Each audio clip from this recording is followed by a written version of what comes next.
you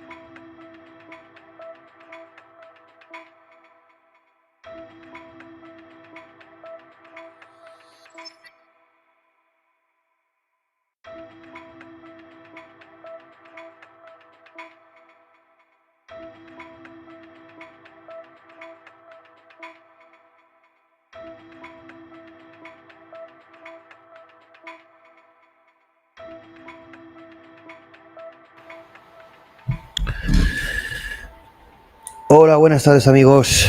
¿Qué tal? ¿Cómo estáis? Soy Plácido Doménech. Gracias por estar ahí, gracias por acompañarme en un domingo que espero que valga la pena, espero que sea apasionante. Un programa, como he dicho, un Inside X en este xHUB.AI en xHUB.AI, la comunidad de Inteligencia Artificial y Ciencias transversales de habla hispana, que sea un antidepresivo ante los expertos y el ruido generado por GPT-5. Algo enfermizo, algo problemático, algo que no se entiende, algo que me preocupa porque al final denota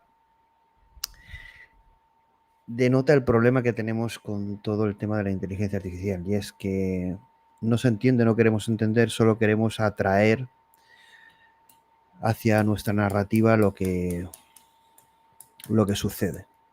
Como el estado actual de la gente es el que es, el nivel es tan bajo, me dan ganas a veces de, bueno, no de dejarlo, obviamente. Pero sí que hay una parte que me absorbe, que es la parte más técnica. Que ya he dicho que vamos a hacer un canal sobre la parte más práctica, la parte más de ingeniería, desarrollo de software, arquitectura, también combinada con negocio. Pero hay una parte también friki ahí que ayer vimos, ¿no?, en esa charla sobre si el lenguaje está vivo. Una charla apasionante que es para verla varias veces. No hablé mucho porque me quedé en shock con varias ideas. Y tampoco quiero adelantar mucha cosa porque algunas de las ideas quiero reservármelas para ver si hacemos algún programa, algún lab. Quiero comentarlo con alguna gente. Dicho esto, disculpad la tardanza, son las 6 menos cuarto, anuncié el programa a las 3, luego a las 4, luego 4 y media, luego lo cancelé. Bueno, aparte de ser domingo, es que me da tiempo a comer, ver cosas, no sé. Y entonces llega un momento que, sobre todo los fines de semana, tener mi propio ritmo para que la salud mental o la exigencia no pase por encima de mí, ¿no? Y entonces, lo he ido postergando hasta que me he duchado. Estoy fresquito porque es un programa que me apetecía mucho. Es un programa que vamos a analizar una entrevista que es antigua, no me acuerdo cuánto tiene, creo que es un año lo que tiene, de dos personajes que, fíjate que yo no me acordaba que se habían encontrado y que se había entrevistado uno al otro, ¿no? Alexandr, Wang, que es ahora es uno de los fichajes de Meta para ese equipo de superinteligencia, y como no, Ilya Sutskever. Entonces, claro, este encuentro fue olvidado porque fue una entrevista de hace tiempo y, claro, se queda ahí. ¿Y a quién podíamos recuperar para volver a tener ilusión sobre el desarrollo de la IA? Pues a Ilya Sutskever. Hablando sobre qué es lo siguiente, cuál es el futuro de los sistemas IA y el siguiente paso en los modelos de lenguaje. Y como aquí he puesto GPT-5, no lo es.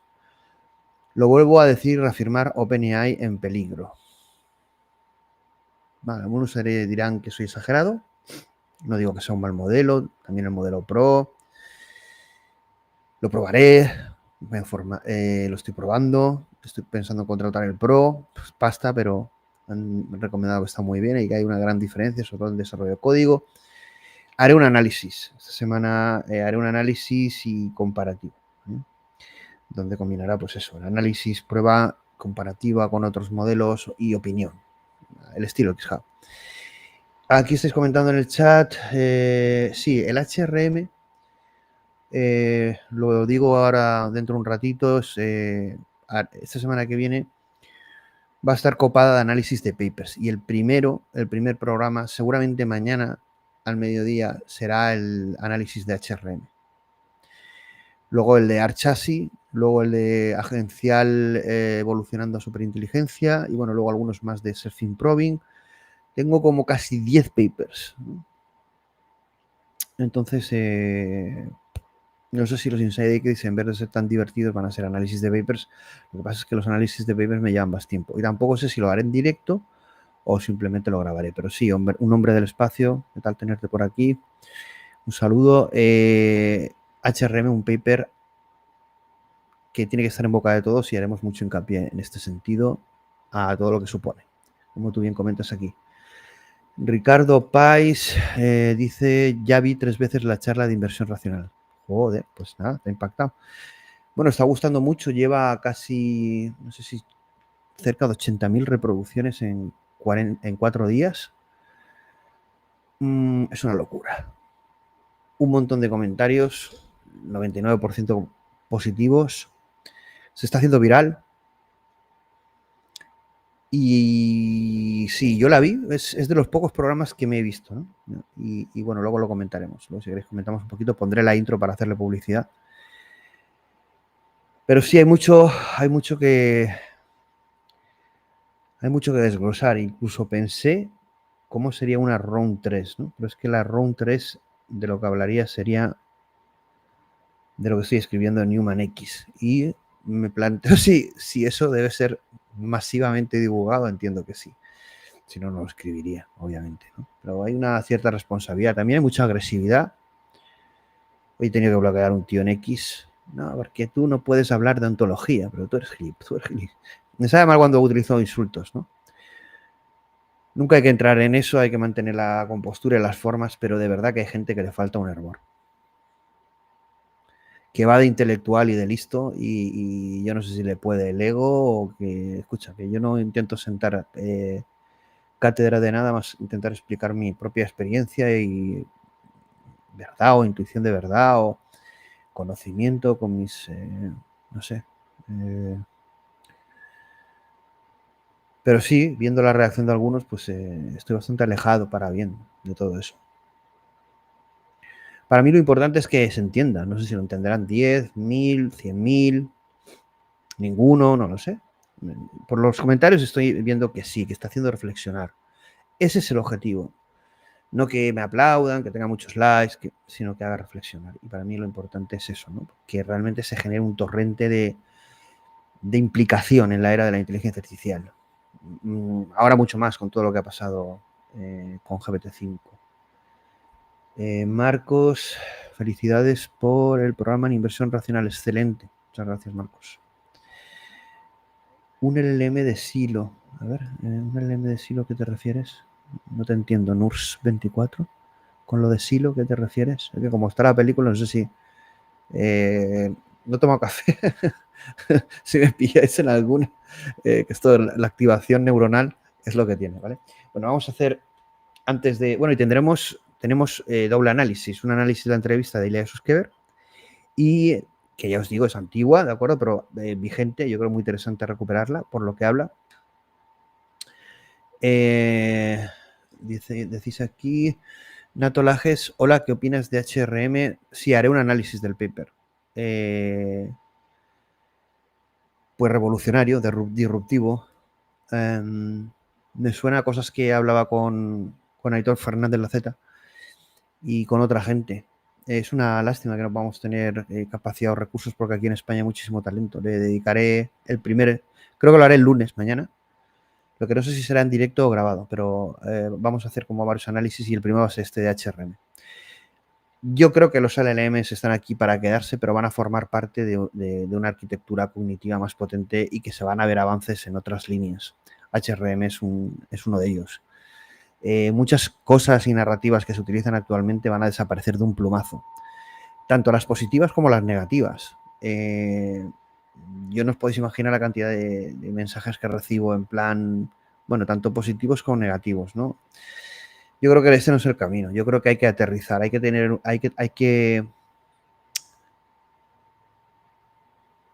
los pies aterrizados en la parte técnica, que muchas cosas desconoceremos porque no nos las dicen o porque no podemos abarcar o llegar o entender, ¿no? Pero sí, HRM es uno de los papers que tendría que estar en boca de todos y es el primero que analizaré. Lo voy a comentar, la portada ya la hice y lo voy a comentar. No baja el pensamiento. No te entiendo esto lo que dices, Nurs. No, el pensador del humanismo universalista. No sé si te refieres a mí, pero si no concretas... Bueno, tenéis que tener, porque veo que hay gente nueva, entiendo muchos, puede ser que hayáis venido por parte de inversión racional, que tenéis que ser serios en los comentarios, razonar lo que ponéis, que se os entienda Si venís a hacer ruido o a hacer chascarrillo, vais a ser bloqueados o simplemente molestáis. xHUB.AI es un espacio de pensamiento crítico que nos tomamos muy en serio, tanto yo como la comunidad de inteligencia artificial, 5 años, así que cuidadín. No es ninguna amenaza, más que aquí el orden lo pongo yo. Buenas tardes, abogado del diablo, ¿qué tal? Un abrazo. Bueno, aquí os he puesto el fondo que me ha gustado bastante lo que me ha generado Midjourney y está chulo verlo. Vamos a ponerlo así para que se vea mejor. Están chulas las imágenes. No sé, tocan algo subliminal. Hola, Javier Art. Y aquí una propuesta que he desechado, pero también está chula. Bueno, arte que es interesante de ver, ¿no? Bueno, Alexandr Wang, ex CEO de... es el que le va a hacer la entrevista, bueno, el que le hizo la entrevista a Ilya Sutskever. Alexandr Wang lidera ahora el equipo de ensueño de inteligencia artificial de Meta, dará sus frutos la gran apuesta de Mark Zuckerberg, un perfil muy diferente. Claro, ahora si vemos esta entrevista, vamos a ver qué vemos aquí, o intuimos, ¿no? A nivel técnico, etcétera, ¿no? Por eso me parece muy interesante, además, esa doble vertiente, escuchar a Ilya y ver lo que dice, o ver en acción a Alexandr Wang enfrente de Ilya Sutskever, ¿no? Es una entrevista interesante. La vi en su momento, pero no me acuerdo. Entonces la voy a volver a ver. No me acuerdo exactamente qué comentaron. Elegido por Mark Zuckerberg para liderar la iniciativa de inteligencia artificial más ambiciosa de Meta, hasta el momento el fundador de Scale.AI, Alexandr Wang, ahora supervisa un poderoso equipo encargado de lograr la superinteligencia y superar a rivales como OpenAI, bueno, esto de OpenAI, diría Google o xAI. Sin presión, sin presión. Sí, claro, de impresión. Y aquí, bueno, ¿quién es Ilya Sutskever? Pues, hombre, quien no lo conozca, ex científico jefe de OpenAI, creador, uno de los líderes de ChatGPT, ¿no? En su momento. Y bueno, origen o partícipe del despido de Sama, con un gran debate sobre cómo enfocar OpenAI. Despido de Sama, vuelta de Sama, salida de Ilya Sutskever, lo tenéis todo en el canal, en los podcasts, explicado con muchísima información y detalles, cosas de hace un tiempo, poco, pero no mucho, pero ahí lo tenéis. Si queréis que os lo vuelva a contar, pues lo tenéis, lo buscáis en el podcast o en el canal. Y esta imagen la dice todo, ¿no? Y yo creo que GPT-5 refleja muy bien el resultado de esta imagen, que es que había una clara disparidad de hacia dónde dirigir el desarrollo de la inteligencia artificial y cómo. Sama quería pasta y producto, y es lo que tiene, pasta y producto, y al final de la presentación de GPT-5 casi un vómito de nuestro Elon Musk de AliExpress. Que bueno, me sabe mal, no quiero tampoco hurgar tanto en la herida, se pasa mal una presentación tan importante, pero fue auténticamente nefasto y va a pasar factura a OpenAI, tanto la presentación como el propio GPT-5. Bueno, dirige y presenta el programa vuestro amigo Plácido, Doménech, Espí, y lo dicho, este es un programa xHUB.AI de la comunidad de Inteligencia Artificial y Ciencias transversales de habla hispana, 5 años, sin descanso, 160, por cierto, hoy hemos publicado 2 podcasts, que había un retraso importante, ya tenéis ahí dos podcasts más, y este contenido está retransmitiéndose por X, YouTube, LinkedIn, Rumble, Kick y Twitch. Meta, nuestro amigo Zuckerberg, no nos cae muy bien, aunque haga la superinteligencia. Y de momento los hemos quitado. TikTok también, porque lo transmitíamos para allí con cierto éxito y nada, pues nos bloquearon y ala, pues una plataforma menos, porque les da la gana. Pues muy bien. Llevamos un crecimiento despacio pero seguro en el canal de YouTube, 22.000, 6.500 seguidores más que el mes anterior. Entiendo que también todo lo de la inversión racional tendrá su impacto y esperamos llegar a 30.000 en el verano. Yo creo que a final de año podríamos colocarnos en 50.000. Creo que 100.000 sería demasiado pues, optimista, ¿no?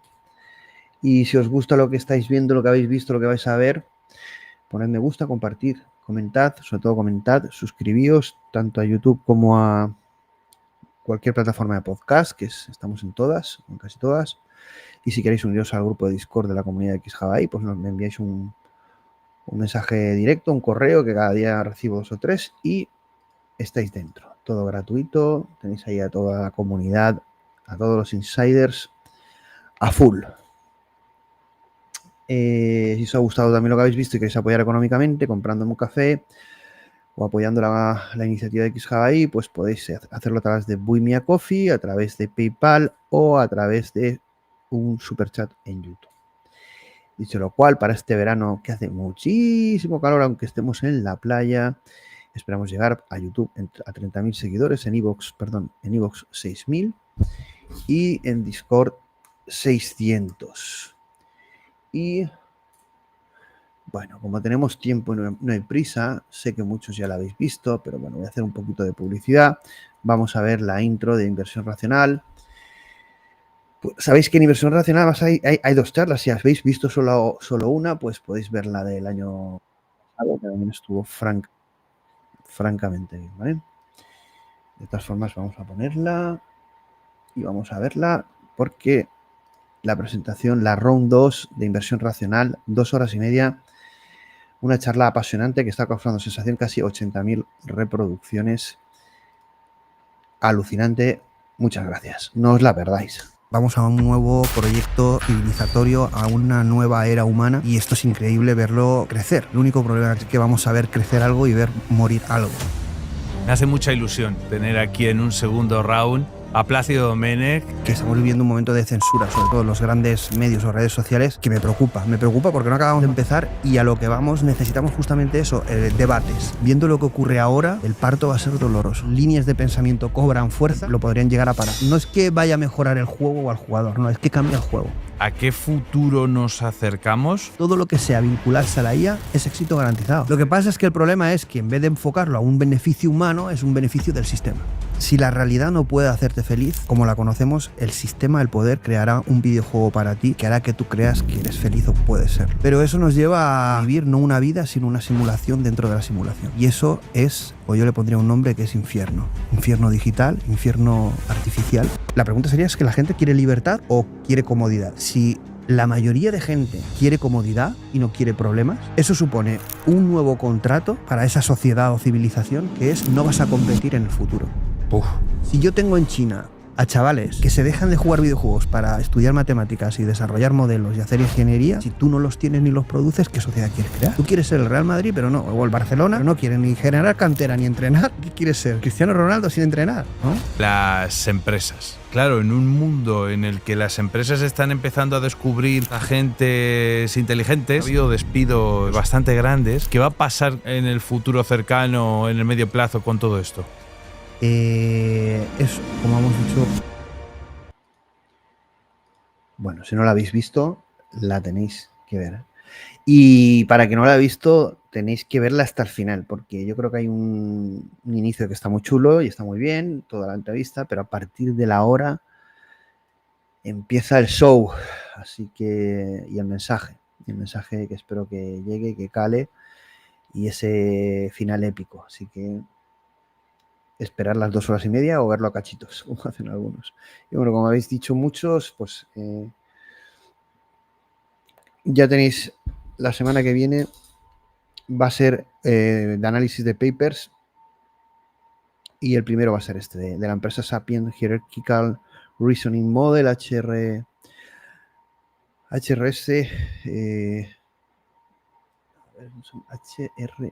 HRM, perdona, HRS, me he equivocado.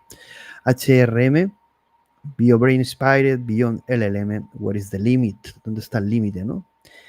Inspiración en el cerebro, más allá de los LLMs. Es otra vertiente apasionante que hay que hacer, darle muchísima más importancia, porque es fundamental, ¿no? La gente se centra mucho en los modelos de lenguaje, y aunque van a ser parte de esa, lo que llamo yo, arquitectura cognitiva, puede ser que con el tiempo se sean sustituidos, pero yo creo que tardarán, y se centrarán en lo que realmente fueron diseñados, que es ese sistema 1, ¿no? Y luego vendrá el ArchASI, la primera superinteligencia, esa arquitectura propuesta en otro paper, y no me ha dado tiempo, yo lo siento, ya no voy a prometer nada. El Selfish Ledger 3 es el de los programas editados y grabados, va a ser el primero. porque tengo muchas ganas, porque la gente lo está esperando como si fuera un programa leyenda y porque después de ese tendremos otro que también ya está trabajándose y preparándose, que es el de Asis Coming Antiqua et Nova, que es el análisis de ese documento de la Iglesia Católica sobre inteligencia artificial y humanidad antigua et nova. Irá por episodios, lo leerá la inteligencia artificial de xHUB.AI, Alma, y yo iré pues reflexionando sobre ello, con lo que será un programa largo, porque es un documento largo, y nada, será un documento interesante. Y bueno, sabéis que estoy escribiendo sobre Human X o Humano X, con muchas reflexiones y sé lo que quiero que sea. Estoy dando a lo mejor quizá más información, pero quiero que estéis conectados al proceso de creación de esta obra, que es mía, que será compatible o será en paralelo a Manifiesto X, que será con Lars Ibar y con la parte de la comunidad, pero bueno, X es una rayada. Quiero que cuando la gente lea este libro diga, ¿qué acabo de leer? Quiero eso. Pero no porque busque esa sensación, ¿no? A ver, el objetivo no es, wow, como si fuera una película, sino que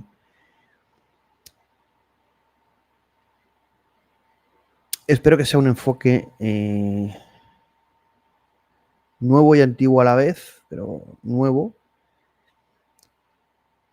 y que tenga impacto sobre una reflexión importante de hacia dónde va la humanidad y que sea un pilar, ¿no? Una piedra bajo esa cosmovisión de la que siempre he hablado. Entonces, bueno, veremos. La idea es publicar algo breve en septiembre, aunque sean 100 páginas, no esperar 3 años a publicar algo, ¿no? Ir publicando. Y en principio no me ayudaré de la IA, tampoco pasa nada, tampoco pasaría nada, pero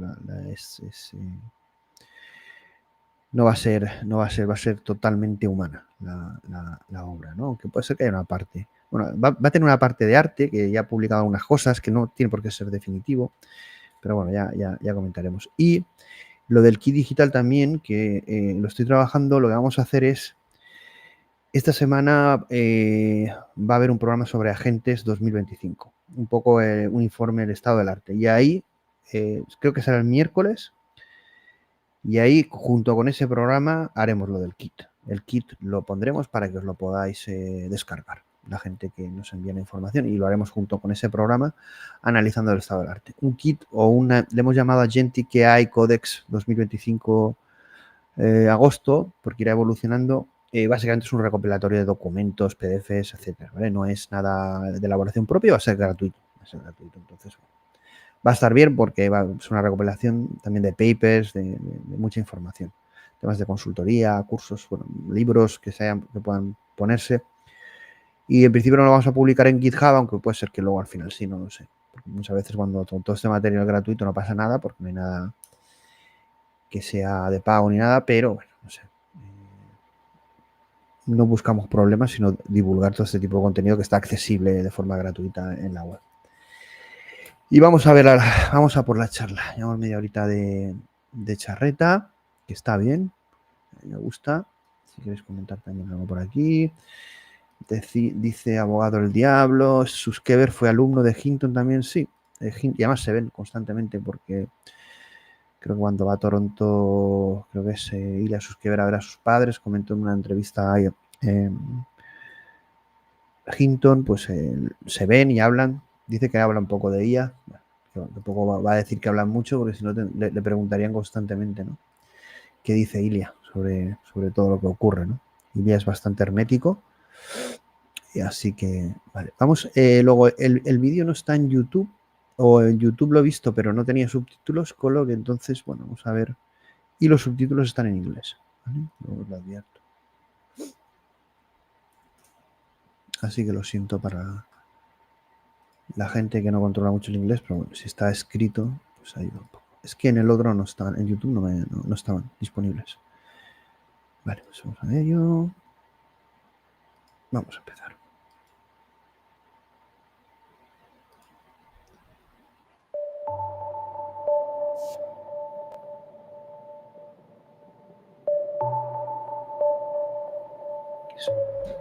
Scale.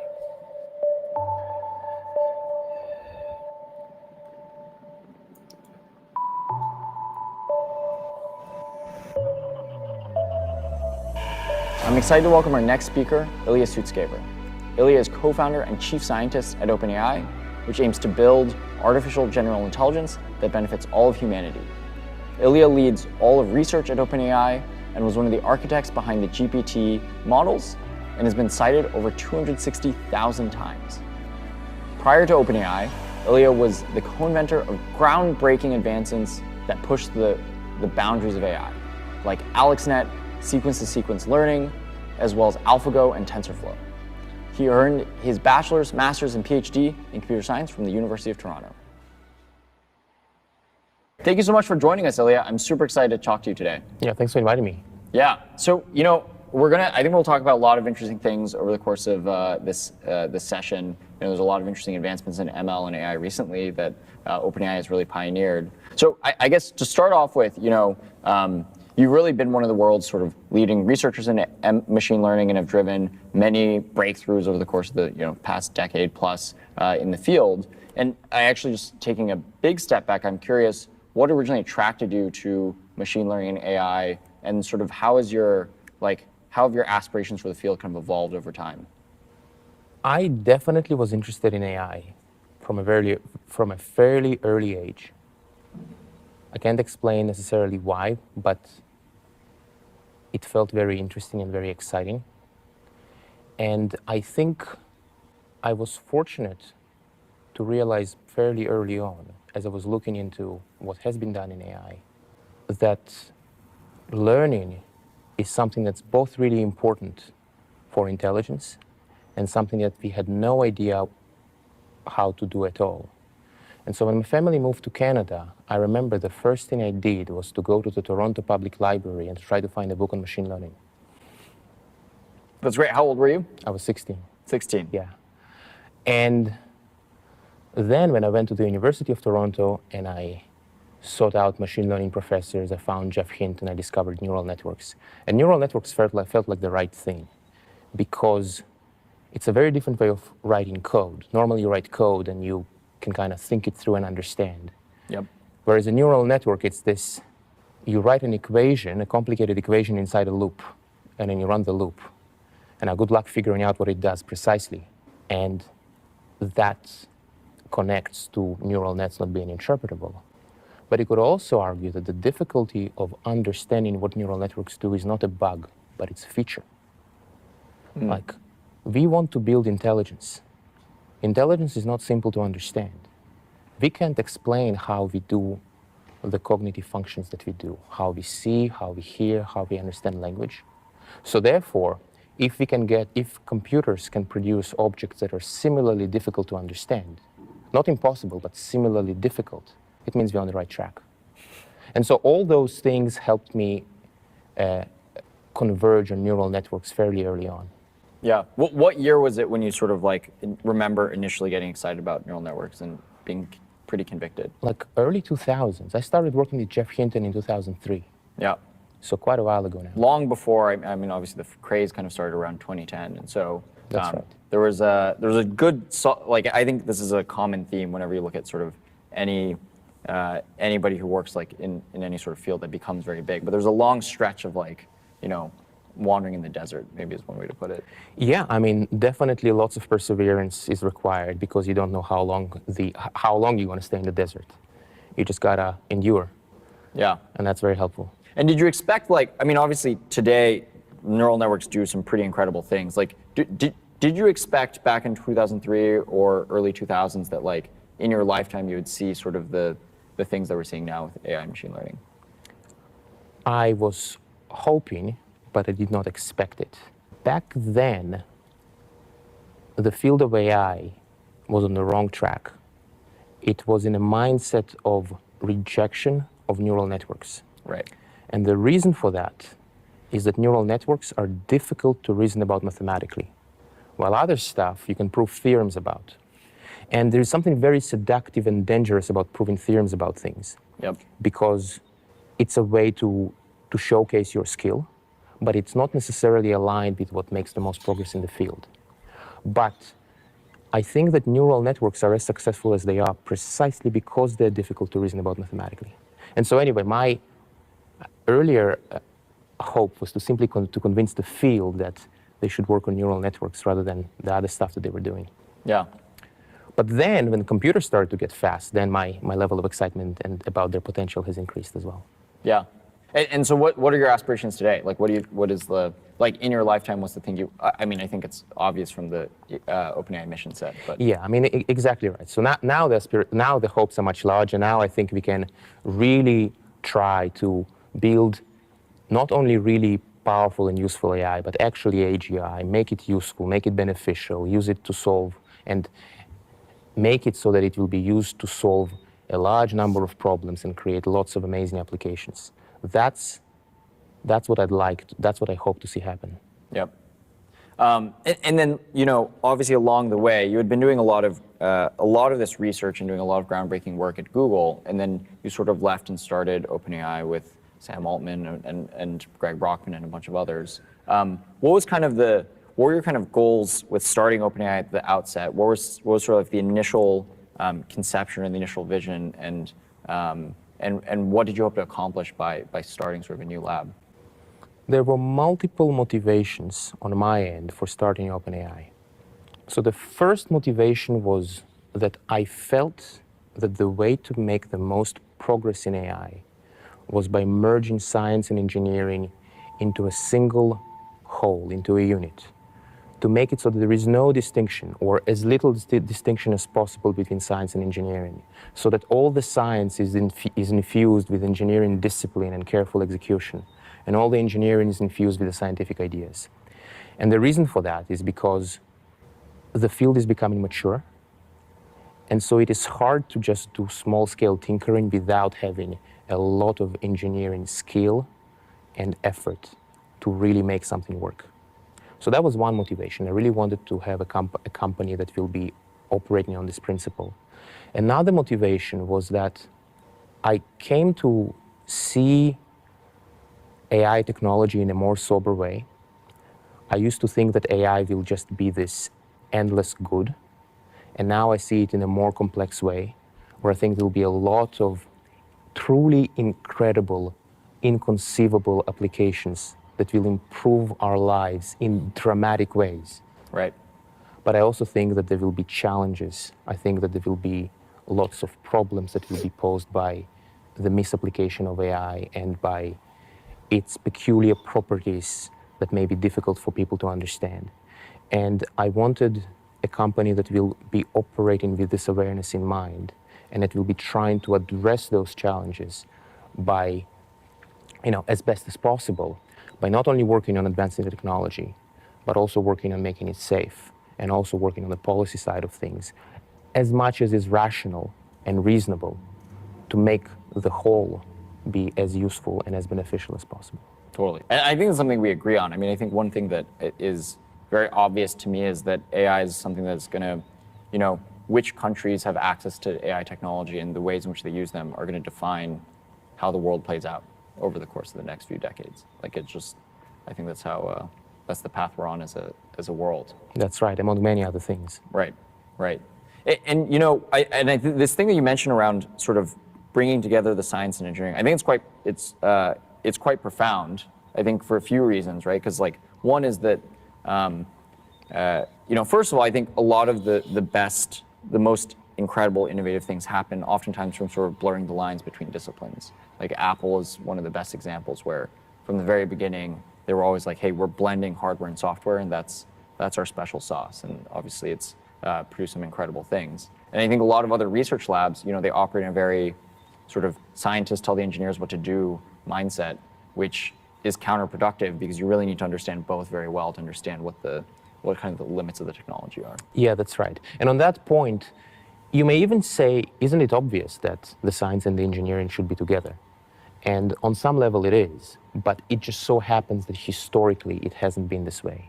There's a certain kind of taste, like empirically, it has been the case in the past, less so now, that people who'd gravitate to research would have a certain taste that would also make them less drawn to engineering, and vice versa. And I think now, because people are also seeing this reality on the ground, that to do any kind of good science, you need the good engineering, then you have more and more people who are strong on both of these axes. Totally. Yeah, and I think that, switching gears a little bit to kind of the GPT models, like this is a great illustration, right? Because the GPT models are impossible without incredible engineering, like the sort of, but yet they still require novel research, they still require novel science to be able to accomplish. And they've obviously been some of the biggest breakthroughs in the field of AI as of late, and sort of blown open many people's imaginations about what AI can accomplish, or at least increase people's confidence that AI can accomplish incredible things. I'm kind of curious about, originally when at OpenAI, when you've been working on these language models for some time, what were the original sort of research inspirations behind it, and what were the original sort of things that led you all to say, hey, this is something that's worth working on, worth scaling up, worth continuing to double down on? So there have been multiple lines of thinking that led us to convergent language models. There has been an idea that we believed in relatively early on, that you can somehow link understanding to prediction, and specifically to prediction of whatever data you give to the model. Where the idea is, well, let's work out an example. So before diving into the example, I'll start with the conclusion first. The conclusion is that if you can make really good guesses as to what's going to come next, you can't make it perfectly, it's impossible. But if you can make a really good guess, you need to have a meaningful degree of understanding. In the example of a book, suppose that you read a book and it's a mystery novel, and in the last chapter, all the pieces are coming together, and there is a critical sentence, and you read the first word and the second word. Now you say, okay, the identity of some person is going to be relieved, and your mind is honing in on, like, it's either this person or that person. You don't know which one it is. Now, maybe someone who read the book and thought about it very carefully says, I think it's probably this person. Maybe that, but probably this. So this example goes to show that really good prediction is connected to understanding. And this kind of thinking has led us to experiment with all kinds of approaches of, hey, can we predict things really well? Can we predict the next word? Can we predict the next pixel and study their properties? And through this line of work, we were able to we did some work before the GPTs, before the transformers were invented, and with something that we call the sentiment neuron, which is a neural net which was trying to predict the next word, the next character in reviews of Amazon products. And it was a small neural net because it was maybe 4 years ago. But it did prove the principle that if you predict the next character well enough, you will eventually start to discover the semantic properties of the text. And then with the GPTs, we took it further. We said, okay, well, we have the transformer, it's a better architecture, so we have a stronger effect. And then later the realization that if you make it larger, it will be better. So let's make it larger, and it will be better. Yeah, I mean, there's a lot of great nuggets in what you just mentioned, right? I think first is the elegance of this concept, which is like, hey, if you get really good at predicting the next whatever, get really good at prediction, that obligates you to be good at all these other things if you're really good at that. And it's I think it's probably like underrated how that required some degree of vision, because it's like early on, you try to get really good at predicting things, and you got the sentiment neuron, which is cool, but it's like that's like a blip relative to what we obviously have seen with the large language models. And so that, I think, is significant. And I think the other significant piece is what you just mentioned, which is kind of scaling it up, right? And I think you guys had released this paper about this kind of like the scaling laws of what you have found as you scaled up compute, data, model size, sort of in concert with one another. But I'm kind of curious, like, what's the obviously there's some intuition which is just like, hey, scaling things up is good, and you see great behaviors. What's kind of your intuition behind sort of, if you think from now over the next few years or even the next few decades, like what does scaling up mean? Why is it likely to continue resulting in great results? And what do you think the limits are, if any? I think two statements are true at the same time. On the one hand, it does look like our models are quite large. Can we keep scaling them up even further? Can we keep finding more data for the scale up? And I want to spend a little bit of time on the data question because I think it's not obvious at all. Yeah.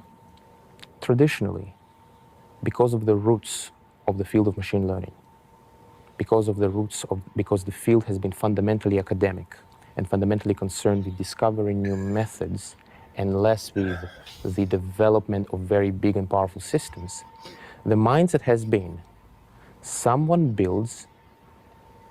creates a fixed benchmark. So a data set of a certain shape, of certain characteristics, and then different people can compare their methods on this data set. But what it does is that it forces everyone to work with a fixed data set. Yep. The thing that the GPTs have shown in particular is that scaling requires that you increase the compute and the data in tandem at the same time. And if you do this, then you keep getting better and better results. And in some domains, like language, there is quite a bit of data available. In other, maybe more specialized subdomains, the amount of data is a lot smaller. And that could be, for example, if you want to have an automated lawyer. So I think your big language model will know quite a bit about language, and it will be able to converse very intelligently about many topics, but it may perhaps not be as good at being a lawyer as we'd like. It will be quite formidable, but will it be good enough? So this is unknown because the amount of data there is smaller. But anytime where data is abundant, then it's possible to apply the magic deep learning formula and to produce these increasingly good and increasingly more powerful models. And then in terms of what are the limits of scaling, so I think one thing that's notable about the history of deep learning over the past 10 years is that every year people said, okay, we had a good run, but now we've hit the limits.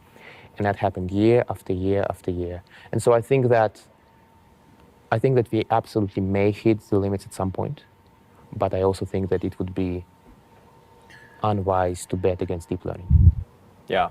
You know, there's a number of things I want to dig in here because they're all pretty interesting. One is this I think this, you certainly have this mental model that I think is quite good, which is kind of like, hey, Moore's law is this incredible accelerant for everything that we do, right? And the more that there's Moore's law for everything, you know, Moore's law for different inputs that go into the machine learning lifecycle, you know, we're just going to like push all these things to the max, and we're going to see just incredible performance. And I think this is significant because, as you mentioned about this data point, it's like, hey, if we get more efficient we get more efficient in compute, which is something that's happening. We get more efficient at producing data or finding data or generating data. We get more efficient. Obviously, there's more efficiency out of the algorithms. You know, all these things are just going to keep enabling us to do like the next incredible thing and the next incredible thing and the next incredible thing.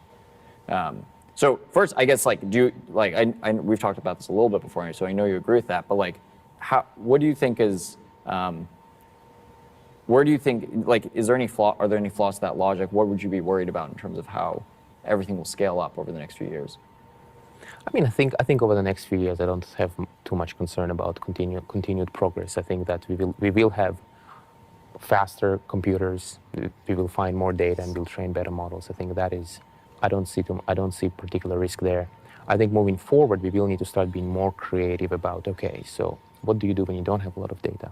Can you somehow intelligently use the same compute to compensate for that lack of data? And I think those are the questions that we and the field will need to grapple with to continue our progress.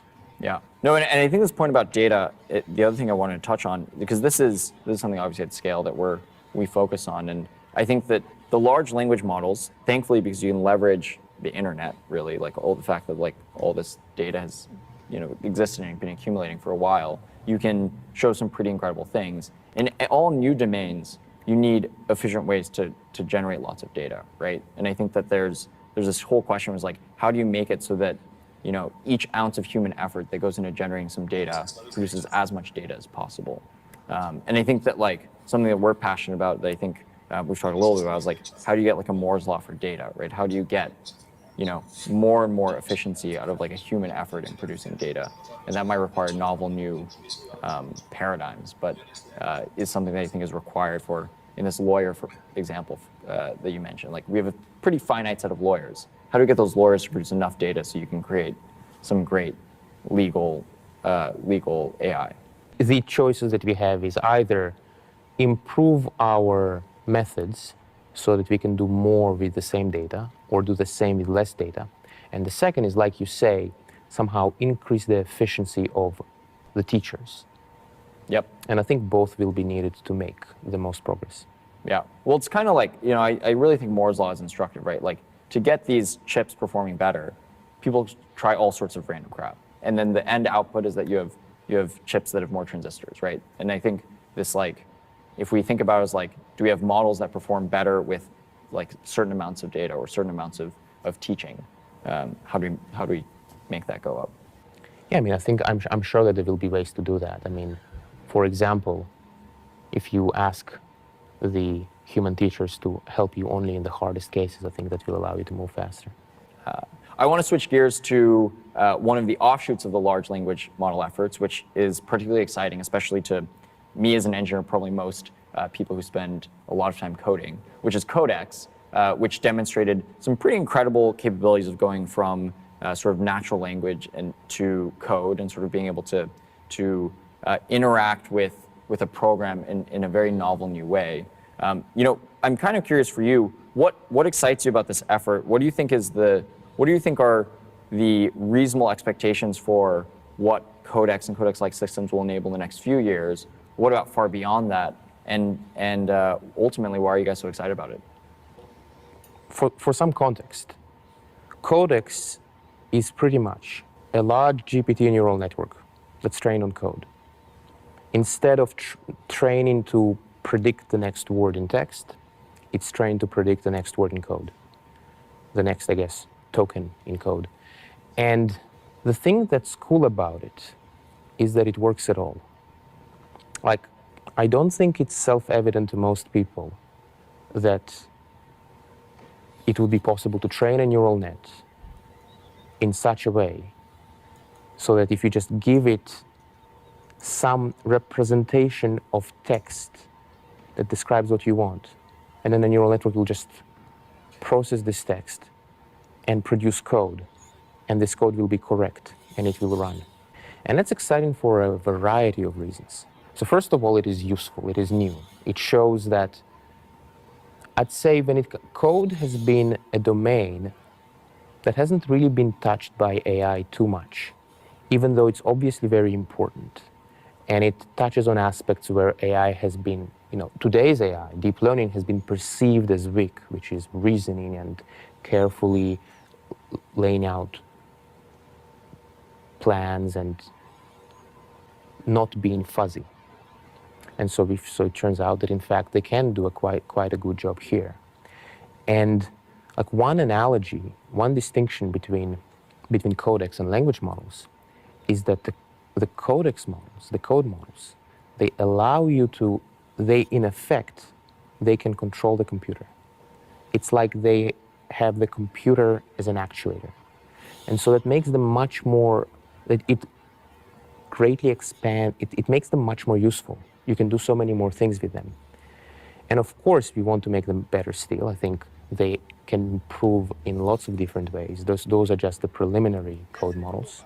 I expect them to be quite useful to programmers, and especially in areas where you need to know random APIs, because these neural networks, so one thing that I think is a small digression, the GPT neural networks, they don't learn quite like people. A person will often have somewhat narrow knowledge in great depth, while these neural networks, they want to know everything that exists, and they really try to do that. So their knowledge is encyclopedic. It's not as deep. It's pretty deep, but not as deep as a person.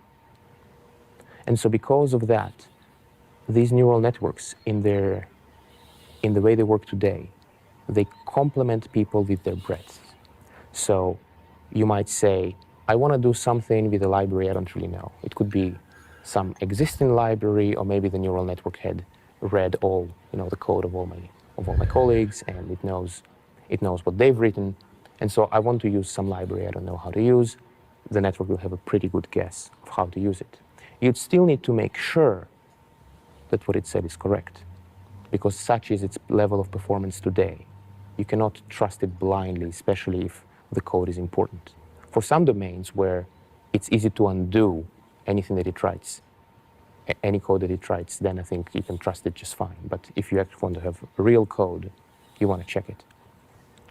But I expect that in the future, those models will continue to improve. I expect that the neural network, that the code neural networks will keep getting better. And I think the nature of the programming profession will change in response to these models. I think that in a sense, it's a natural continuation of how in the software engineering world, we've been using higher and higher level programming languages. At first people wrote assembly, then they had Fortran, then they had C, now we have Python, now we have all these amazing Python libraries, and that's a layer on top of that. And now we can be a little bit more imprecise, we can be a little bit more ambitious, and the neural network will do a lot of the work for us. And I do think that, I should say, I expect something similar to happen across the board in lots of other white-collar professions as well. You know, if you think about the economic impact of AI, there's been an inversion. I think there's been a lot of thinking that maybe simple robotics tasks will be the first ones to be hit by automation. But instead we are finding that the creative tasks, counterintuitively, they seem to be affected quite a bit. If you look at the generative neural networks, in the way you generate images now you can find it on Twitter, all kinds of stunning images being generated. You know, generating cool text is happening as well, but the images are getting most of the attention. And then with things like code, things like a lot of writing tasks, this is the white-collar tasks, they are also being affected by these AIs. And I do expect that society will change. As progress continues to make, society will change. And I think that it is important for economists and people who think about these questions to pay careful attention to these trends, so that as technology continues to improve, there are good ideas in place to, in effect, to be ready for this technology.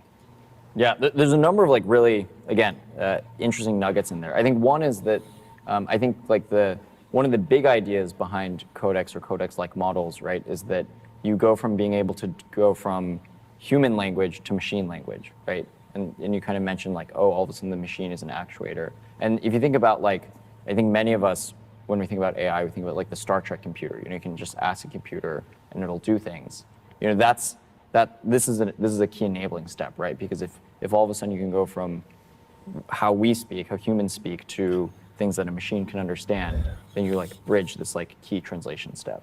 So I think that's super interesting. Another thing that this inversion that you just mentioned about is super interesting, because I think that one of the things that my beliefs on this is hey, this is the reason that some things have become much easier than others. It's all a product of availability of data, right? There are some areas where there just exists lots and lots of digital data that you can kind of suck up into the algorithms, and it can do quite well.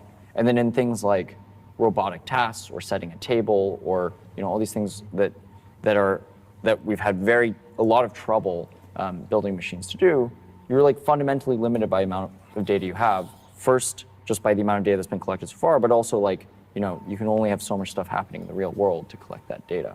I'm curious, how do you think about that? Or do you think it's actually something intrinsic to the sort of creative tasks that is somehow more suited to current neural networks?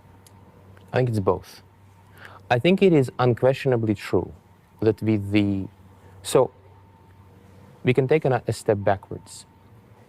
At the base of all AI progress that has happened, at least in all of deep learning and arguably more, is the ability of neural networks to generalize.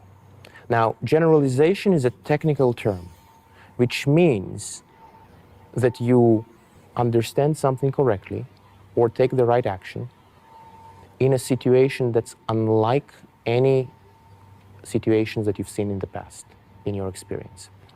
And you can see, and so now a system generalizes better if from the same data it can do the right thing or understand the right situation in a broader set of situations. And so to make an analogy, suppose you have a student at a university studying for an exam. That student might say, this is a very important exam for me. Let me memorize this. Let me make sure I can solve every single exercise in the textbook. Now, such a student will be very well prepared and could achieve a very, very high grade in the exam. Now consider a different student who might say, you know what, I don't need to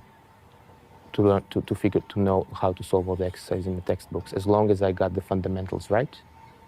I read the first 20 pages and I feel I got the fundamentals. If that second student also achieves a high grade in the exam, that second student did something harder than the first student. That second student exhibited a greater degree of generalization. They were able to, even though the questions were the same, the situation was less familiar for the second student than the first student. And so our neural networks are a lot like the first students. They have an incredible ability to generalize for a computer, but we could do more. And because their generalization is not yet perfect, definitely not yet at a human level, we need to compensate for it by training on very large amounts of data. That's where the data comes in. The better you generalize, the less data you need, / the further you can go with the same data. So maybe once we figure out how to make our neural networks generalize a lot better, then all those small domains, we don't have a lot of data, it actually won't matter. The neural network will say, it's okay. I know what to do well enough, even with this limited amount of data. But today, we need a lot of data. But now, when it comes to the creative applications in particular, there is some way in which they are especially well suited for neural networks. And that's because generative models play a very central role in machine learning. And the nature of the generations of generative models are somehow analogous to the artistic process. It's not perfect. It doesn't capture everything. And there is certain kinds of art which our models cannot do yet. But I think this second connection, the generative aspect of art and the ability of generative models to generate new plausible data is another reason why we've seen so much progress in generative art. So, yeah, I mean, it's a really interesting thing, right? Because it's almost, it's a shade of what you had mentioned at the very beginning, which is that part of the reason that that maybe we shied away from neural networks at the start was that they're so hard to explain, and that aspect where we can't prove theorems about them, they do things that we can't quite explain, maybe is what naturally allows them to be better suited for creative pursuits, which we also can't explain very well. Yeah, I think that's definitely possible as well. Yeah. So, one thing I'm really, some of the other recent advancements from OpenAI were Clip and DALL-E, both super interesting examples of, being able to go between modalities, from text to images. Maybe I would love to understand from you, what do you think is the kind of significance of sort of what is shown by Clip and DALL-E? Where do you think that research goes over time, and what excites you about it? Yeah, so for context, so Clip and DALL-E are neural networks that learn to associate text with images. So DALL-E associates text with images in the generative direction, and Clip associates text with images, but in the direction of perception, from going from an image to text versus going from text to image. And both of them are cool because they are simple. It's the same old recipe. You just say, hey, let's take a neural net that we understand really well and just train it on a big collection of texts and image pairs and see what happens. And what happens is something very good. The real motivation with Clip and DALL-E was just to dip our toes into ways of combining the two modalities, because one of the things that we'll want in the future, I think it's fairly likely that we wouldn't want a neural nets we wouldn't want our future AIs to be text-only AIs. Like, we could, but it seems like it's a missed opportunity. I feel like so much stuff is going on in the visual world, and if it's not difficult to have a neural net really understand the visual world, then why not? And then also, hopefully, by connecting the textual world to the visual world, they will understand text better. They will have a much the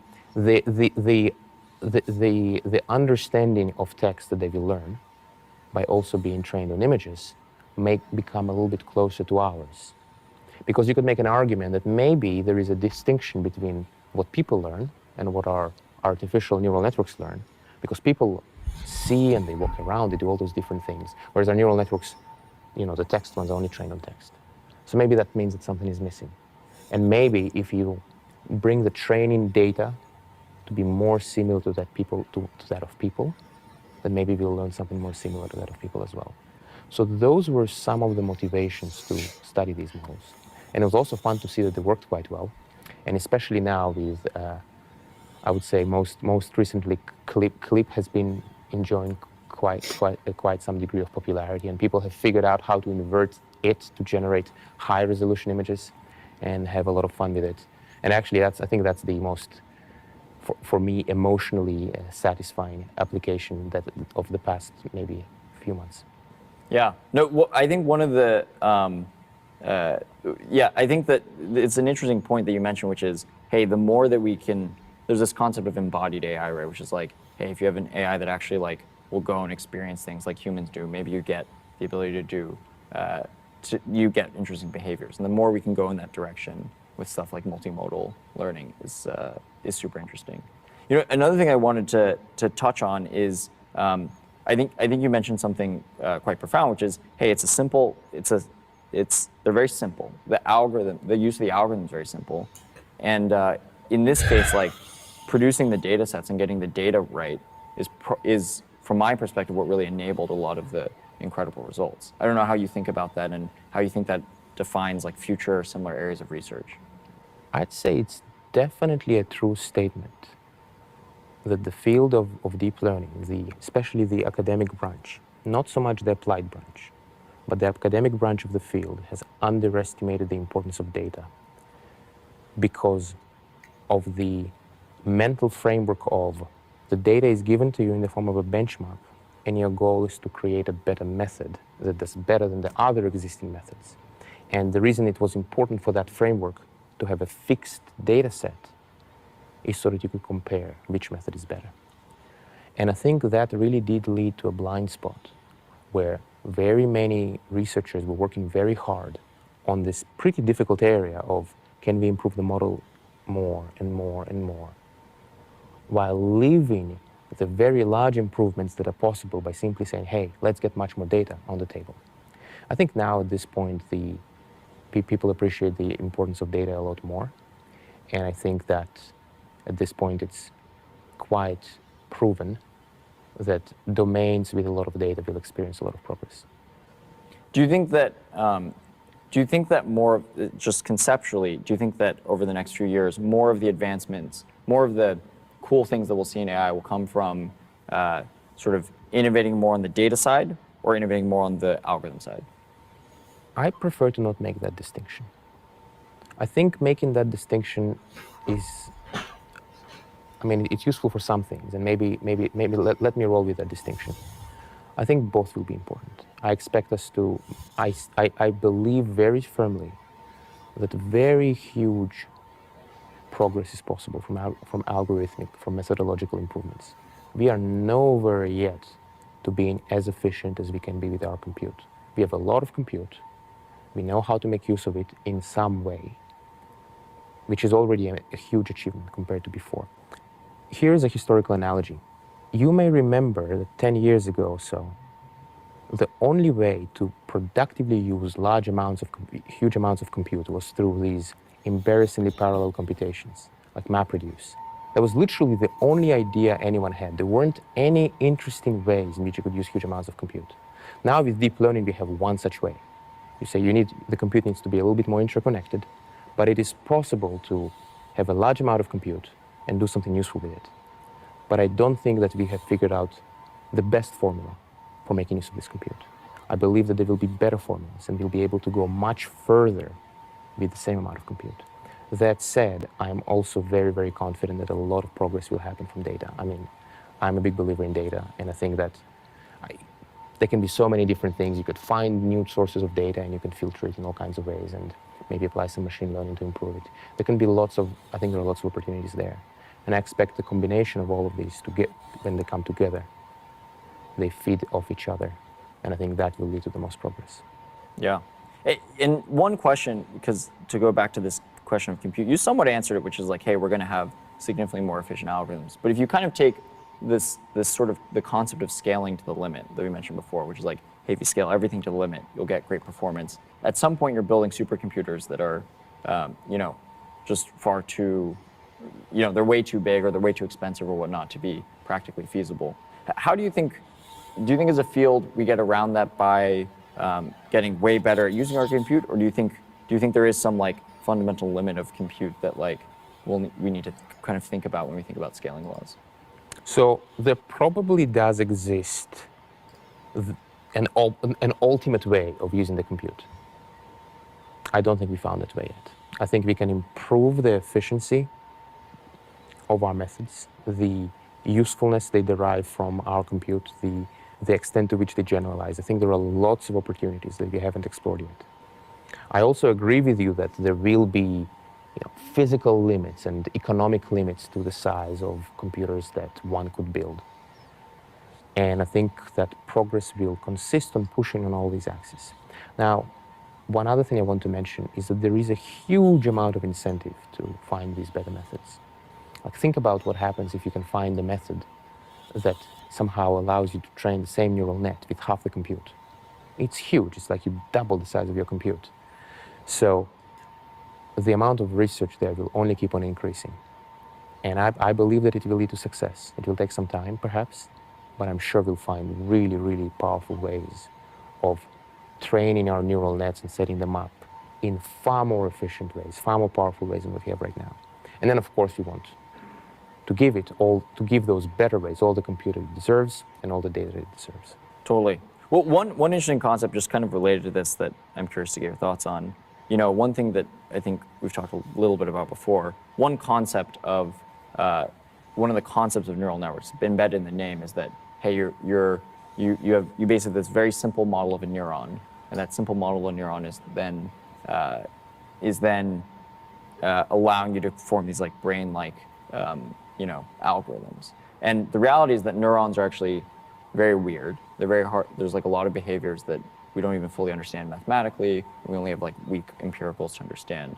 And so what do you think the likelihood that our current model of neurons, which are these simple sort of like ReLU functions, are the path to produce something that will resemble a brain or things that resemble neurons? Or what do you think the chances that hey, we're on to kind of this like interesting but slightly wrong path with how we're designing these networks? So my view is that it is extremely unlikely that there is anything wrong with the current neurons. I think that they might not be the best neurons, perhaps, but even if we didn't change them, we'll be able to go as far as we need to go. Now, there is still an important caveat here, which is, how do you know how many neurons you need to reach human-level intelligence? Well, you can say maybe we can look at the size of the brain, but it may be that each biological neuron is like a small supercomputer, which is built out of 1 million artificial neurons. So maybe you will need to have 1 million times more artificial neurons in your artificial neural net to be able to match the brain. That's a possibility. I don't think it will happen. I don't think it will be that bad. But I would say worst case, that would be the mini of it. In other words, you'll need a lot more artificial neurons for each biological neuron for it to be possible for them to simulate the biological neurons. Yeah, no, it's very interesting. It's one of these interesting questions around, how much do we try to emulate biology, or are we implicitly emulating biology by having these small neurons that then create, these like super neurons that behave strangely? Yeah, I wouldn't even say that we are trying to emulate biology, but we are trying to be appropriately inspired by it in the right way. Emulating biology precisely, I think that would be challenging and unwise, but kind of using it as ballpark estimates, I think, can be quite productive. Yeah. One interesting thing that, it's so funny, there's just like thing after thing after thing that OpenAI has worked on recently that's been interesting. But the Instruct series of models, I think was was interesting in that it kind of it demonstrates a potentially an interesting paradigm for how humans and models will collaborate in the future. What do you sort of why did you guys work on the Instruct series? Why is it interesting, and what excites you about it? Yeah, so the Instruct models are really important models. I should explain what they are and what the thinking there was. So after we trained GPT-3, we started to experiment with it and try to understand what it can do. And we found that it can do a lot of different things, but and it has a real degree of language understanding, but it's very, very not human-like. It absolutely doesn't do what you ask it to, even if it can.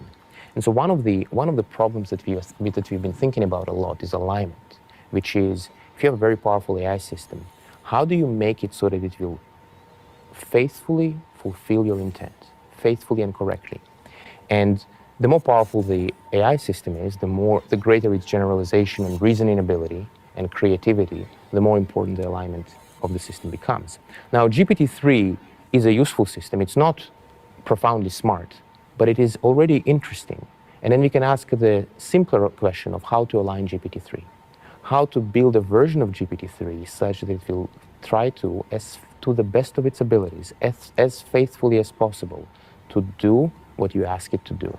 And so that led to the creation of the Instruct models. And it's basically a version of GPT where you just say, hey, do X, please do Y, I want Z, and it will do it. And it's super convenient, and people who use this model love it. And I think it's a great example where the more aligned model is also the more useful one. I want to, thinking about GPT-3 and large language models, I'd be remiss to say, to not talk about sort of some of the challenges that are associated with them. In particular, GPT-3 is trained on, and the future GPTs are trained on just huge amounts of data, and there's a lot of engineering involved in okay, how do you engineer this data to be to work super well? What do you think are some of the challenges, especially as we try to figure out ways to use more and more data into these machine learning systems? How do you deal with the fact that in any sea of large data, there's going to be weird biases or weird qualities that might be tough to sift through and manage? Yeah, lots of facets to this question. So this is something that we've been thinking about at OpenAI for a long time. Just even before training GPT-3, we've anticipated that those issues will come up. And there are challenges. I can mention some of the strategies that we've pursued to address them, and some of the ideas that we are working on to address those issues even further.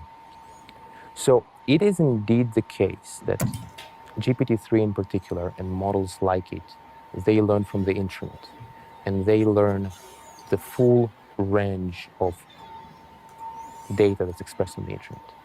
Now, the model isn't, and so, okay, to a first approximation, we knew that this would be an issue.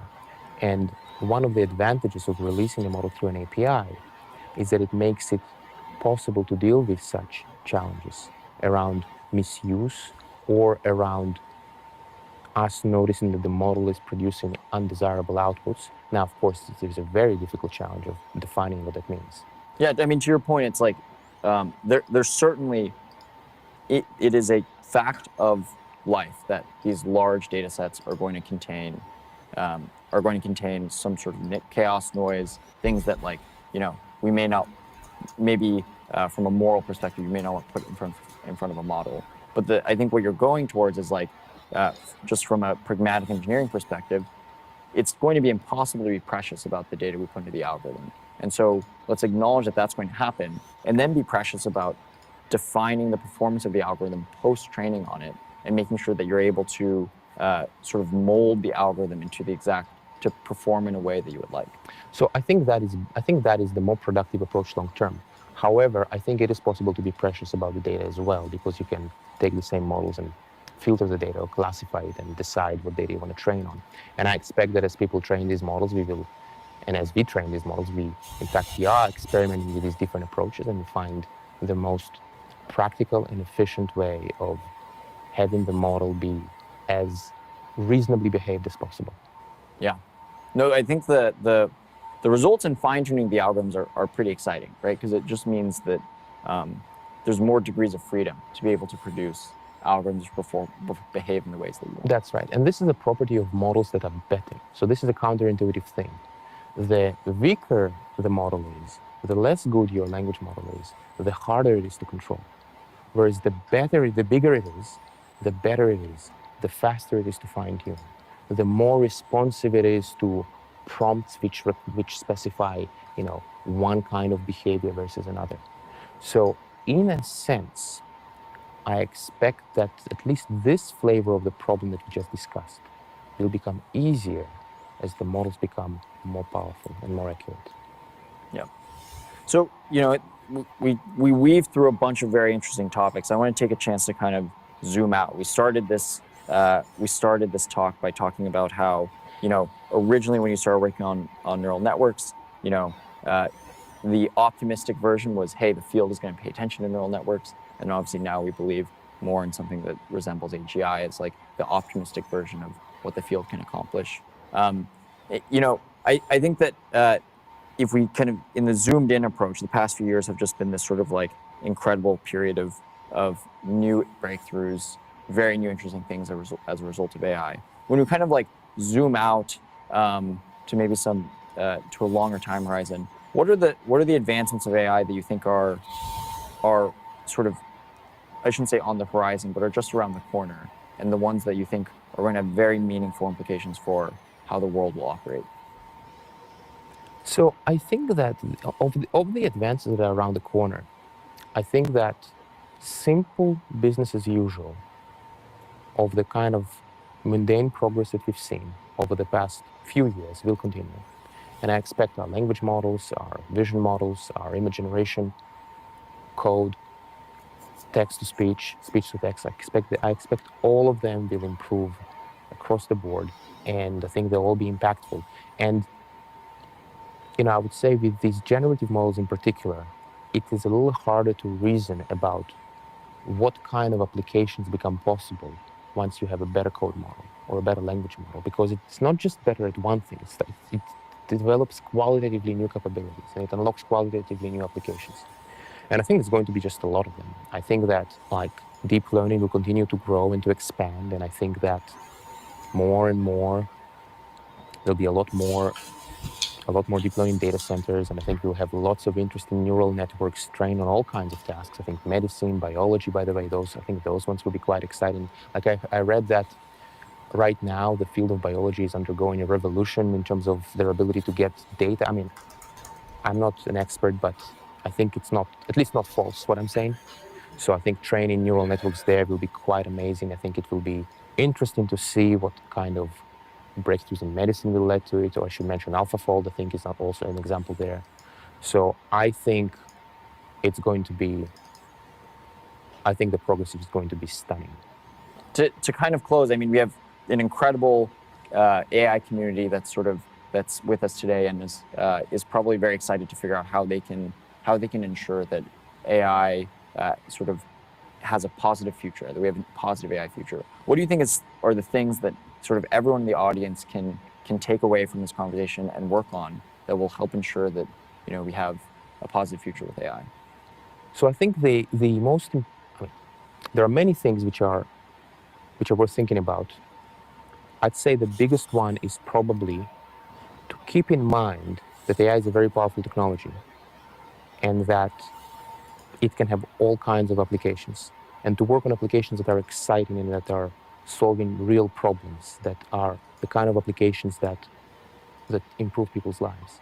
Work on those as much as possible, and also work on methods that try to address the problems that exist with the technology to the extent they do.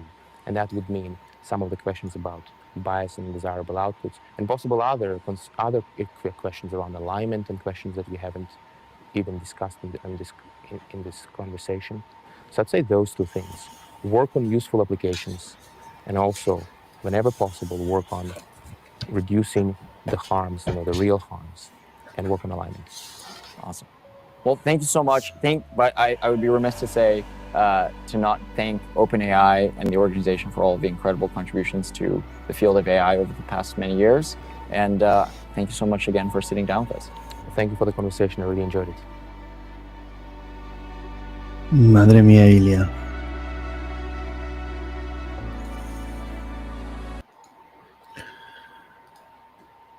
Pues me ha dejado tibia la conversación. Pensaba que iba a tener más nivel. Espera un momentín que ponga más.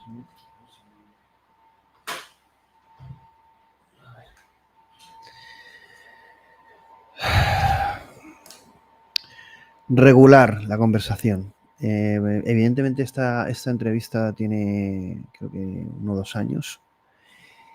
Y lo que quería es analizar un poco el pensamiento de Ilya, además con Alexandr Wang, fichado por Meta. Pero bueno, vamos a resumir un poquito cosas que se han dicho.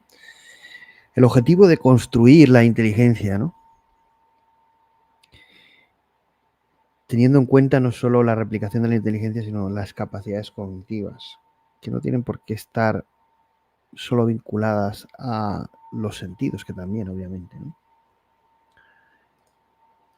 Pero nombra poco aquí, ¿no? Sí, el objetivo es el desarrollo del AGI. Hay una reflexión que sí que me parece acertada, que es ese vínculo, unión entre ciencia e ingeniería, ¿no? Pero bueno, yo creo que mucho más marcado en DeepMind por Demis Hassabis que en OpenAI, y mucho menos ahora que antes.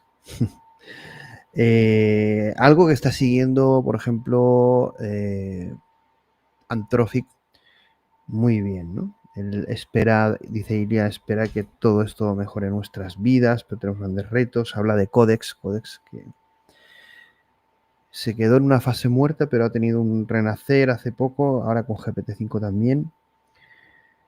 Habla del impacto en los programadores. Habla de algo que, bueno, es una frase también que yo he utilizado muchas veces, ¿no? Que no vamos a programar en ensamblador. Habla de la abstracción del lenguaje hasta de ensamblador, a C, a otros lenguajes de alto nivel, hasta llegar al prompt, quizá al no-code puro, a pensar y programar, no lo sabemos, ¿no? Pero bueno, vamos a vivir una fase larga del lenguaje, nuestro lenguaje que defina los programas, ¿no? Yo creo que eso va a ser el no-code, ¿no? Aunque seguirá existiendo toda esa parte de codificación y programación seguro. Habla del impacto en el trabajo, de todo el tema de los white collars, de los robots. El primer impacto es una conversación, como os he dicho, de hace tiempo. Del clip, bueno, ha hablado de todos los modelos que estaban creando, de generación de texto a imagen, de imagen a texto, el modelo de clip. Fijaos todo esto que antiguo queda, ¿no? Todo el tema de la multimodalidad. Pero sí que ha habido una parte que es la que me ha parecido más interesante, que es la del final y la de la biología o de la bioinspiración, ¿no? Habla, cuando le pregunto, yo creo que esta parte es la que más me ha gustado, que es cuando le dicen, ¿dónde tú crees que puedes conseguir o va a haber más mejoras? ¿En el tema de los datos o en el tema de los algoritmos? Y él dice que no quiere separarlo. Yo creo que es algo intrínseco, pero en la última charla de Neurips de Ilya Sutskever ya dice que no hay más datos, ¿no? Que tenemos que inventar algo en este sentido, que con capacidad de cómputo, con escalabilidad en cuanto a capacidad de razonamiento, inferencia, etcétera, se pueden mejorar. Siguen apareciendo técnicas, pero ahí está el paper que comentabas, ¿no? De HRM. Van a salir nuevas arquitecturas. Hoy he visto un gráfico de la evolución de las arquitecturas de los modelos y no se ha cambiado prácticamente nada, muy poco. Entonces estamos en una arquitectura Transformers, que con eso es suficiente para llegar a una AGI. Y eso es una pieza y necesitamos otras, y con eso pues seríamos capaces de armar una arquitectura. Igual que dijeron lo de las LSTMs, que en definitiva no necesitaríamos ni Transformers. Puede ser, porque hay que hacer una reflexión, Ilya, que es, hemos emulado una neurona con una capacidad que, aunque no sea perfecta respecto a lo que es una neurona biológica, quizá una neurona biológica quizá es 1 millón de neuronas artificiales, ¿no? O sea, se podría simular a partir de 1 millón de neuronas artificiales, pero al final ya tenemos esa capacidad de crear un modelo, un deep learning, una red neuronal profunda que emule o simule las redes y sus comportamientos. En definitiva, no estamos tan limitados por la perfección en la bioinspiración, sino en la capacidad de cómputo. Entonces, esto es una reflexión que me lleva a que prácticamente Ilya Sutskever está apostando por la escalabilidad en este sentido, pero y entonces me cuesta verlo, me cuesta ver. A ver, no es que me cueste, creo en ello, pero sí que no creo que sea exclusivamente el camino. Es lo mismo que dice Hinton. Al final Hinton dice, da igual que no inventáramos nada, ningún algoritmo nuevo, con esto tenemos suficiente y vamos a replicar lo que es un cerebro humano, ¿no? Puede que sea cierto. Fijaos, yo no digo que no. Creo que nos podemos sorprender con esto, pero creo también que no es el camino exclusivamente. Bueno, como él dice, no son dos caminos, datos y algoritmos, y menos datos que ahora no hay, sino solo algoritmos. Y creo que van a haber grandes avances. Y yo creo que para conseguir algo más que lo que se sacaría a través de ese proceso, si lo que buscamos es recrear la capacidad, temas como personalidad, identidad, psicología, comportamiento, vamos a necesitar otros modelos, otras tecnologías que se integren con las actuales y formen una arquitectura. Esa arquitectura en sí misma también podría ser una red neuronal, porque a lo mejor podría ser una red neuronal de redes neuronales. En definitiva, al final no dejan de ser redes que se van comunicando, ¿no? Esa arquitectura podría ser básicamente lo mismo y al final cualquier cosa sería una red neuronal, ¿no? Y ese es el enfoque. El enfoque es, vale, y eso quiero que se me entienda muy bien, porque eso es lo que creo yo.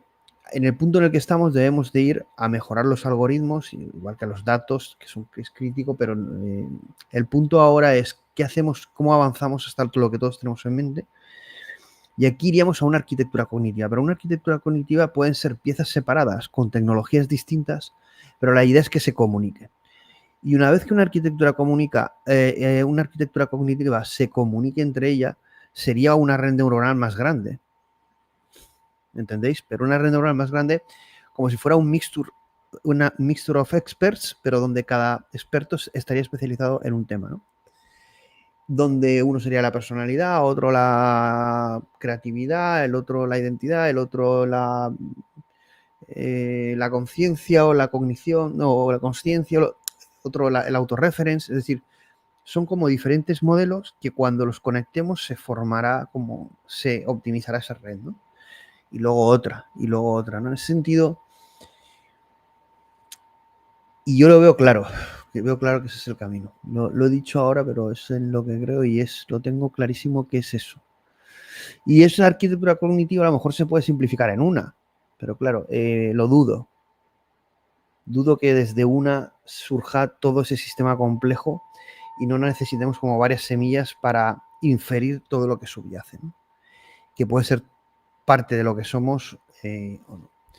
Entonces creo que ceñirse exclusivamente a los datos no, y hay que buscar algoritmos y hay que buscar varios agujeros por los que picar o varias minas por las que picar en varios conceptos cognitivos de lo humano, de tal manera que yo creo que llegaremos antes, aunque quizá solo con fuerza bruta podamos llegar, que eso es al final lo que el Sama está obsesionado, pero yo creo que ahí nos falta algo, falla algo.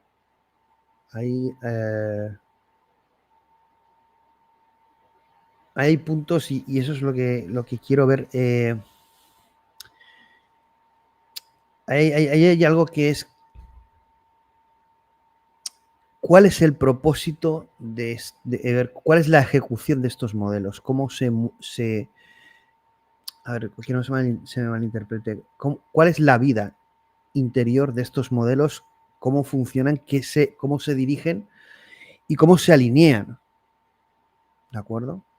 Porque ahí daría los diferentes tipos de arquitecturas cognitivas. Y, por ejemplo, si estuviéramos generando personalidades en una AGI, tendríamos que saber modelar y controlar esto. Y esto tiene que ver, lo voy a dejar aquí con esta bombita, con el tema de los atractores o modelos dentro de un LLM, meter algún tipo de función atractor que corrigiera un modelo, alineara un modelo, ¿no?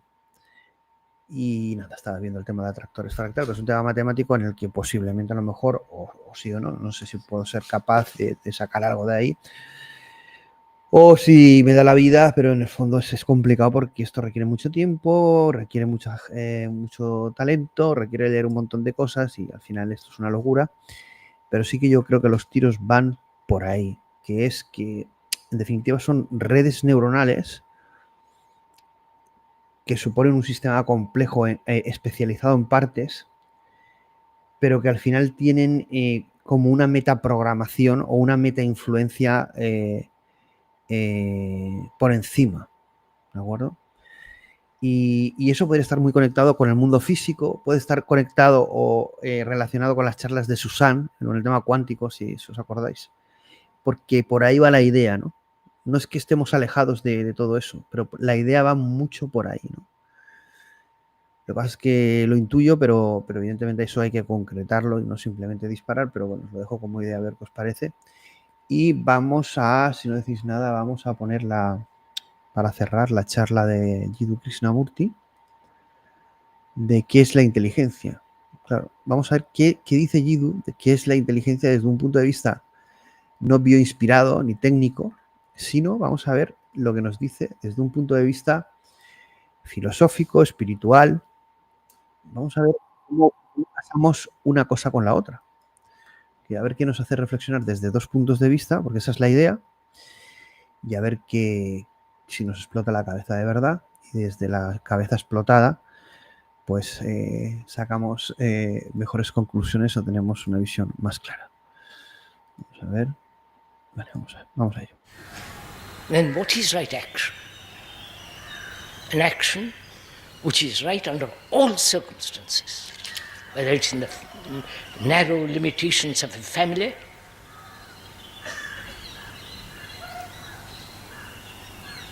or social action, action in relationship, and so on.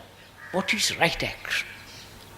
Can that right action take place when there is the operation of thought? You understand? As we pointed, I'll go into a little bit. As we pointed out yesterday, the computer can do almost anything we do. But the difference between the computer and the human being is basically freedom from the known. The computer can never be free in the sense it has been programmed. It has accumulated a lot of knowledge, programmed by human beings. So, man has the capacity to be totally free. And the computer is not intelligent.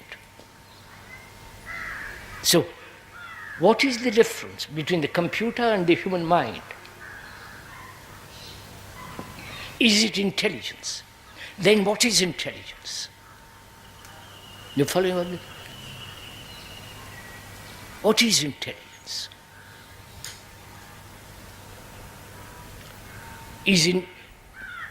Is intelligence the capacity of the intellect, which can discern, reason, logically or not logically, objectively, perhaps occasionally sanely? Is intellect, has the intellect capacity of intelligence? Or is intelligence something entirely different? Following all?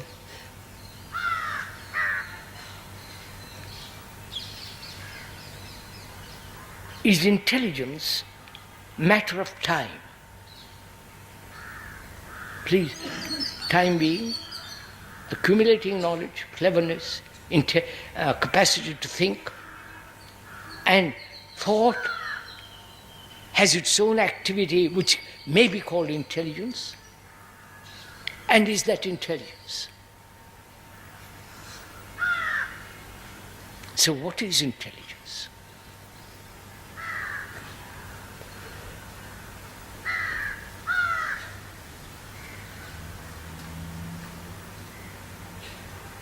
Are we waiting for the speaker to tell you?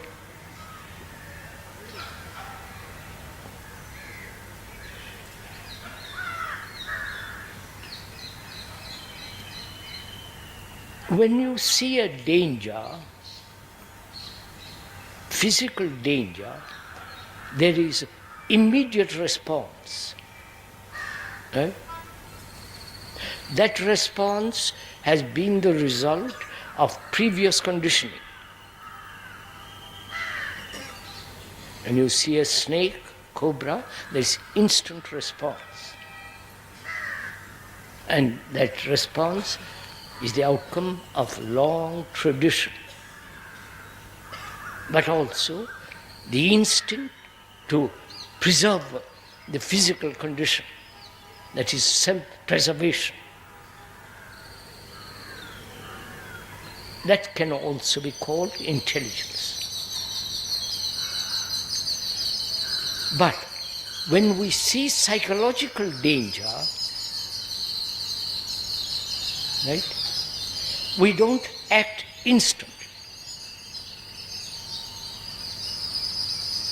For example, attachment, as we pointed out on several occasions, is corruption. Attachment to belief, to an idea, to a concept, to a conclusion.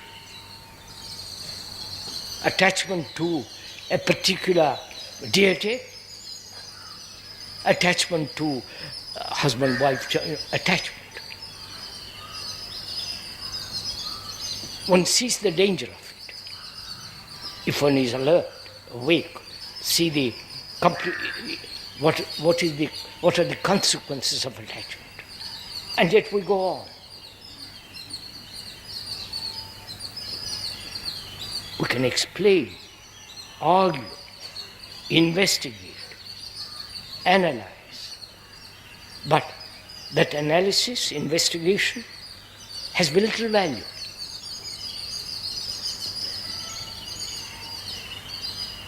So why is it the human brain does not act instantly and reject attachment altogether?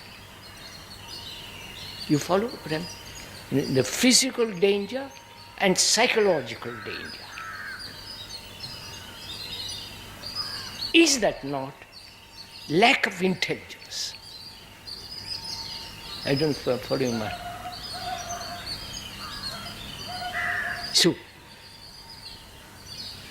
perception of psychological conflicts brought about through selfishness, see the danger of it, see what it does in our personal as well as public relationship, see what is happening in the world, see the consequences of all that, and yet we don't stop it. Is that a state of neuroticism? And therefore it is not intelligent. And also we must investigate much more deeply the question of intelligence. As we said, the computer can do almost anything that we do. And what is the difference between the computer and our brain? Then one is asking, what is intelligence? If intelligence is immediate perception of danger and action,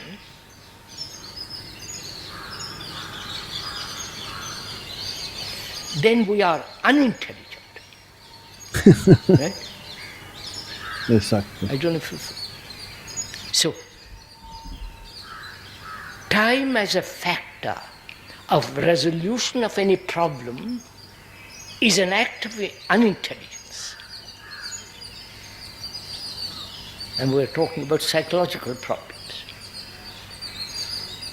Our minds, our brain is trained to solving mechanical problems.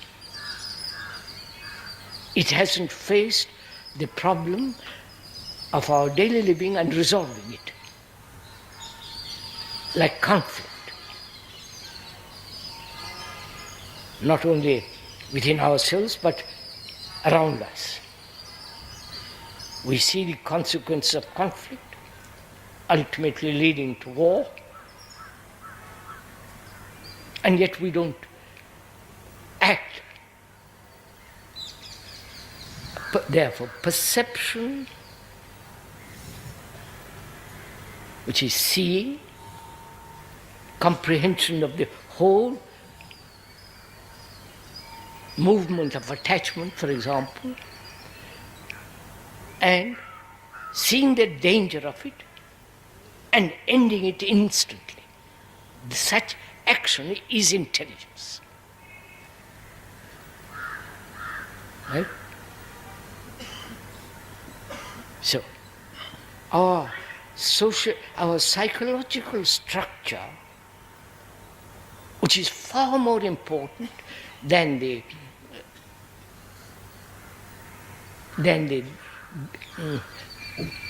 government laws, the superficial structures and of establishment, organizations, all that is overcome by our psychological demands. So,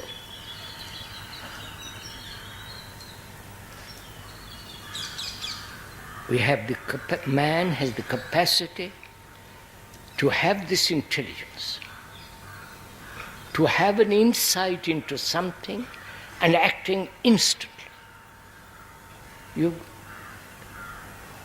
Can we do that? Is it possible for us to do that? Right?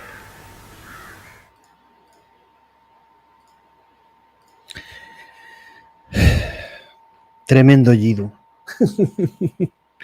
¿Qué decir de Jiddu? Que pasar de la charla de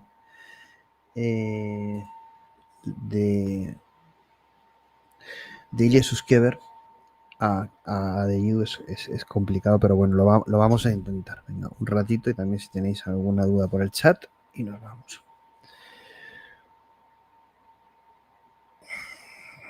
Habla antes de hablar de la inteligencia, habla, ¿no?, de la acción correcta, ¿no? De la acción del pensamiento.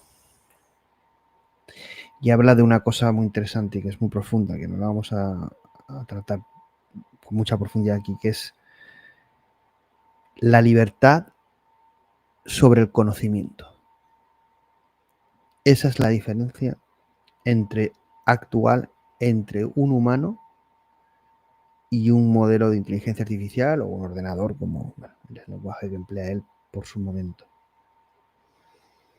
Que esto es algo que Susan quería meter, ¿no?, con todo el tema de la no localidad, con todo el tema cuántico. Quien quiera recuperar la charla, que la busque.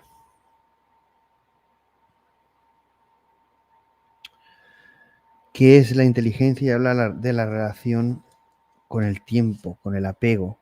Habla de los peligros, ¿no?, de cómo ante un peligro físico somos capaces de reaccionar automáticamente, pero en cambio psicológicamente podemos tener un problema y no somos capaces de reaccionar aunque nos suponga un problema, ¿no? El tiempo es falta de inteligencia. Y aquí pide algo que tenemos que tener, ¿no? Y además muy relacionado con mi charla, también muy influenciado, entiendo. He sido entrenado con todo esto. Y es que a través de una visión, una conexión, una creencia, un propósito, seamos capaces de actuar sin tiempo, actuar de forma inmediata. Y él pregunta, somos capaces. Yo lo hago, lo intento. Complicado, es complicado, ¿eh?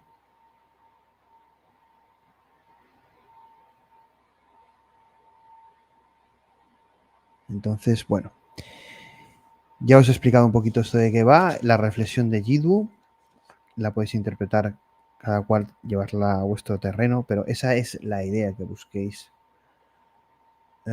una visión meta de todo lo que vivís y lo que subyace. No tengáis apego y seáis capaces de actuar y verlo, bueno, de verlo y actuar de forma inmediata. El que necesitéis tiempo es una falta de inteligencia natural. Veremos cómo esto se puede replicar, esa libertad, en un modelo de inteligencia artificial. Si es la misma libertad que tenemos nosotros, es el libre albedrío o no.